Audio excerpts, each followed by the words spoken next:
Good morning, beta. We'll start our chapter number 14 of reader book Insight, the School for Sympathy. Okay, so let's start the reading of this chapter. So beta, the School for Sympathy, एक ऐसे school के बारे में हम we are going to read कि which is teaching sympathy, how to develop the feeling of sympathy among their children, ठीक है, among their students, कि कैसे हम बच्चों में सिंपैथी की फीलिंग डेवलप करवा सकते हैं.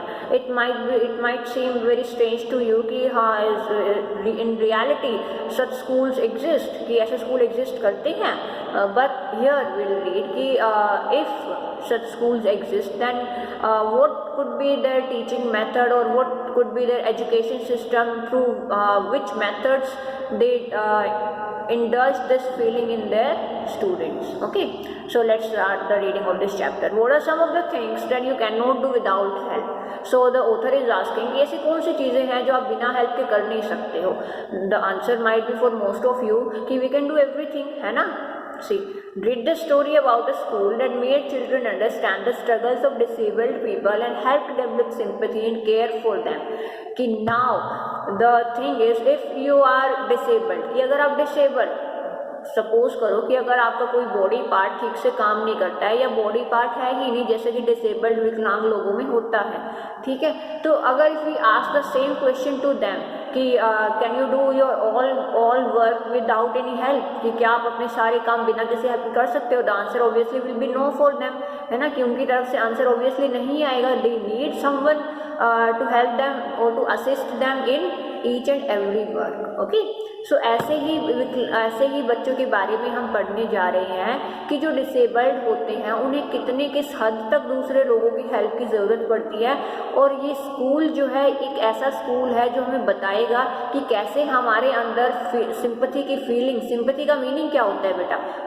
सिंपैथी मीन्स पिटी, दया आना किसी पर, सहानुभूति दिखाना, ठीक है, कि कैसे हमें उन लोगों के प्रति हमारे दिल में सहानुभूति होनी चाहिए, उन लोगों की हेल्प हर कदम पर, हर मोड़ पर करनी चाहिए. सी, I have heard a great deal about Miss Beam's school, but now till last week did the chance come to visit it. So the author is saying कि he had heard very much about miss beam school, है ना, कि उन्होंने miss beam के school के बारे में आज तक बहुत कुछ सुना है.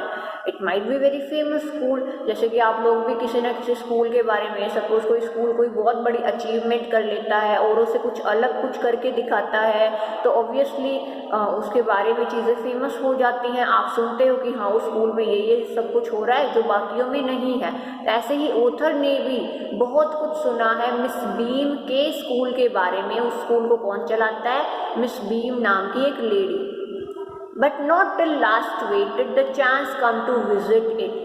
लेकिन उन्हें अभी पिछले ही लास्ट वीक ही मौका मिला कि वो खुद जाकर पर्सनली उस स्कूल को विजिट कर सकें, वहाँ जाकर देख सकें कि ऐसा क्या है वहाँ पर जिसके लिए ये स्कूल इतना फेमस है.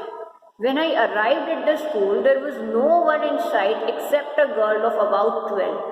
तो सो ऑथर इज सेइंग कि जब मैं वहाँ स्कूल में पहुँचा तो वहाँ कोई भी नहीं था, एक्सेप्ट सिवाय के एक लड़की जो कि 12 ईयर्स की थी, with her eyes covered with a bandage.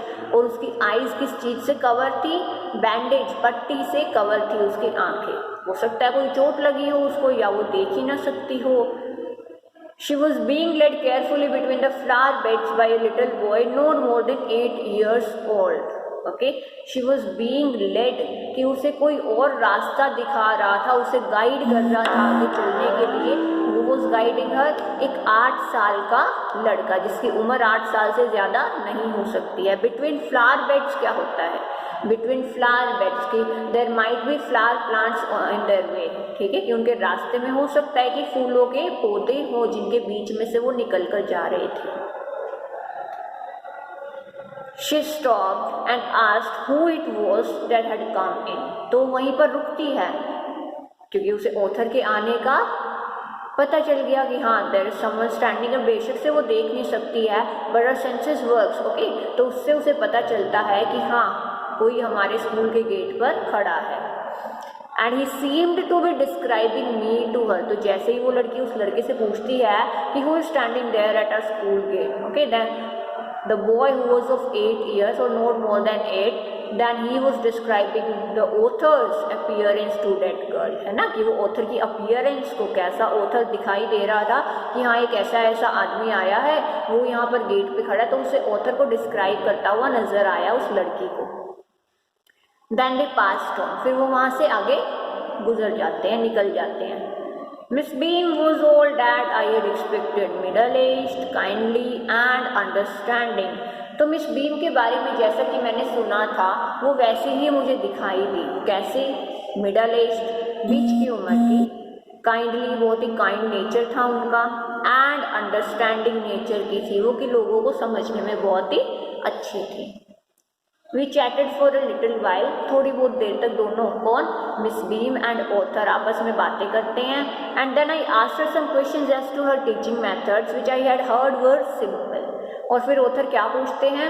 उनके टीचिंग मेथड्स के बारे में पूछते हैं जो कि उन्होंने बहुत सुना था कि वो बिल्कुल साधारण टीचिंग मेथड्स हैं.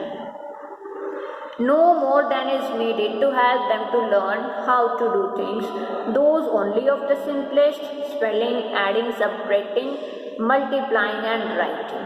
ठीक है, तो जब ऑथर पूछते हैं मिस बीम से कि मैंने बहुत कुछ सुना है आपके स्कूल के बारे में कि वो इतने अच्छे तरीके से बच्चों को ट्रेन करते हैं, ऐसे पढ़ाते हैं, कुछ डिफरेंट मेथड्स हैं, तो ऐसा कौन सा मेथड आप यूज़ करते हो पढ़ाने के लिए, मुझे प्लीज़ बताएं. तो मिस बीम क्या कहते हैं? हम कोई कॉम्प्लेक्स मेथड नहीं यूज़ करते हैं, वही सिंपल मेथड से यूज़ करते हैं बच्चों को पढ़ाने के लिए. और मेन हम क्या चीज़ें सिखाते हैं बच्चों को? Subtracting, multiplying, adding, okay, and spellings, and of course on the top writing, कि कैसे बच्चे को अच्छा लिखना आना चाहिए. तो सिर्फ इन 5 चीज़ों पर हम फोकस करते हैं.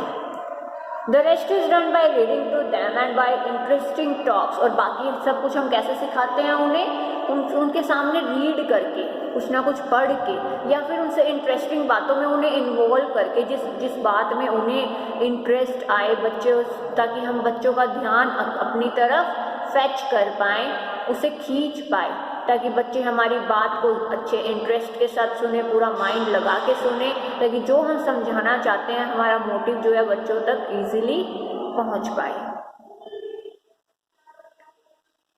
During which they have to sit still and keep their hands quiet. और जब हम उनको ऐसा करवा रहे होते हैं, उनके सामने ऐसे रीडिंग या वो टॉकिंग कर रहे होते हैं, उस समय हम उनको सीधा बैठने के लिए और अपने हाथों को रेस्ट पोजीशन पे रख के सुनने के लिए इंस्ट्रक्शंस देते हैं. There are practically no other lessons. और कहते हैं प्रैक्टिकली और कुछ तो हम उन्हें सिखाते ही नहीं हैं. I have heard so much I said about the originality of your system. तो ऑथर कहते हैं नहीं, सिर्फ इतना नहीं हो सकता है, मैंने तो आपके सिस्टम के बारे में, उसकी ओरिजिनलिटी, कि कितना ओरिजिनल सिस्टम, आप कितने ओरिजिनल तरीक़ों से आप बच्चों को पढ़ाते हो, मैंने तो बहुत कुछ सुना है. सिर्फ इतने चीज़ों की वजह से आपका स्कूल फेमस थोड़े हो सकता है. Then she says, Miss Beam smiled. तो ऑथर की ये बात सुन के मिस बीम हंस देती हैं, कहती हैं yes, she said, I am coming to that, कि हाँ जिस चीज़ का इंतज़ार है आपको मुझसे सुनने के लिए, मैं अभी उस पर आती हूँ. The real aim of the school is not to teach thought but thoughtfulness. कि हमारे स्कूल का असली मकसद क्या है? बच्चों में सिर्फ विचार डालना हमारा मकसद नहीं है कि उन्हें अच्छे अच्छे विचार, अच्छी अच्छी बातें बता दी और काम खत्म. No, our aim is to make them thoughtful, means caring, कि दूसरों के लिए चिंतित कैसे हुआ जाता है, उनके लिए केयरिंग कैसे बने, ये चीज़ सिखाना हमारे स्कूल का रियल मोटिव है. That is the deal I have always had, and happily there are parents good enough to trust me to try put it into practice. Look out of the window a minute, will you? Okay, तो कहती है यही तो हमारे school का main की point है, सिखाने का बच्चों को. और लकीली सिटी में ऐसे पेरेंट्स हैं भी जो हम पर ट्रस्ट करते हैं, हम पर विश्वास करते हैं और अपने बच्चों को यहाँ छोड़ के जाते हैं इस तरीके से पढ़ाई करने के लिए. तो कहती है चलो जितना भी मैंने आपको समझाया अपने स्कूल के बारे में कि हम ये उनको, I think I left the line बेटा, जस्ट अ मिनट. हाँ, व्हेन शी वाज सेइंग कि हमारे स्कूल का मोटिव है थॉटफुलनेस बनाने का, मतलब केयरिंग बनाने का बच्चों को. Caring in the sense 3 qualities उन्होंने बताई हैं, humanity, kindness and citizenship. Humanity means मानवता, काइंडनेस दयालु, ओके, एंड सिटीजनशिप मीन्स जहाँ के आप सिटीजन हो, सपोज आप इंडिया में रहते हो, इंडिया के सिटीजन हो, तो वहाँ का नागरिक होने के नाते आपकी क्या रिस्पॉन्सिबिलिटीज़ होती हैं। तो ये सारी चीज़ें हम बच्चों को इन तीन चीज़ों को मोटिव बनाकर ये तब हम बच्चों को सिखाते हैं। Okay, then she says look out of the window a minute will you. तो कहती हैं कि चलो हमारा सिस्टम आपको ऐसे समझ में नहीं आएगा, आप एक बार खिड़की से बाहर झांक के देखो। क्या आप देखेंगे झांक के? I went to the window which overlooked a large garden and playground at the back. तो ऑथर अब विंडो के पास जाते हैं, विंडो से बाहर देखते हैं, and what did he see? A large playground, कि वहाँ पर एक बहुत बड़ा प्लेग्राउंड दिखाई दे रहा था। होता है स्कूल्स में तो प्लेग्राउंड है ना, तो ऑथर को वहाँ विंडो से बाहर प्लेग्राउंड नजर आया। What do you see? She asked. तो मिस बीम ऑथर को कहती हैं क्या नजर आया आपको विंडो से बाहर? I see some very beautiful grounds. तो ऑथर क्या जवाब देते हैं कि मुझे बहुत अच्छे ब्यूटीफुल ग्राउंड्स कुछ नज़र आ रहे हैं, and a lot of jolly children. Jolly means happy. वो बच्चे जो बहुत ही खुश हैं वो नज़र आ रहे हैं। But what perplexes me and pains me too is to notice that they are not all as healthy and active as they should be. ठीक है, तो ऑथर कहते हैं बेशक से वो बच्चे खुश नज़र आ रहे हैं प्लेग्राउंड के अंदर, but what perplexes me means what worries me या surprise me. Perplex means to worry और सरप्राइज, की जो बात मुझे जिस बात को लेकर मैं चिंतित हूँ, जो बात मुझे सरप्राइज कर रही है या जिस चीज़ को देखकर मुझे पेन हो रहा है, दुख हो रहा है, वो क्या है कि वो बच्चे बेशक से खुश हैं लेकिन वो उतने एक्टिव और हेल्दी नज़र नहीं आ रहे हैं जितने उन्हें होना चाहिए अपनी एज में। Okay, As I came in, I saw one poor little thing being led about owing to some trouble with her eyes. तो जैसे ही मैंने एंटर किया था, मैंने एक लड़की को देखा था जिसकी आंखों में शायद कोई दिक्कत थी, ट्रबल था, उसकी आंखों के साथ कोई परेशानी थी, उसने बैंडेज पहनी हुई थी। And now I can see 2 more in the same plight. और अब मुझे उसी दुख के साथ 2 और लड़कियां नज़र आ रही हैं, 2 और बच्चे नज़र आ रहे हैं जैसी कंडीशन में मैंने उस लड़की को देखा था। While there is a girl with a crutch. Crutch means those who are lame, जो लंगड़े होते हैं, वो एक स्टिक कैरी करते हैं अपने साथ so that they can walk with 1 leg। ठीक है, तो क्रच वही होता है जो स्टिक वो कैरी करते हैं साइड आर्म के नीचे। Okay, just under the window.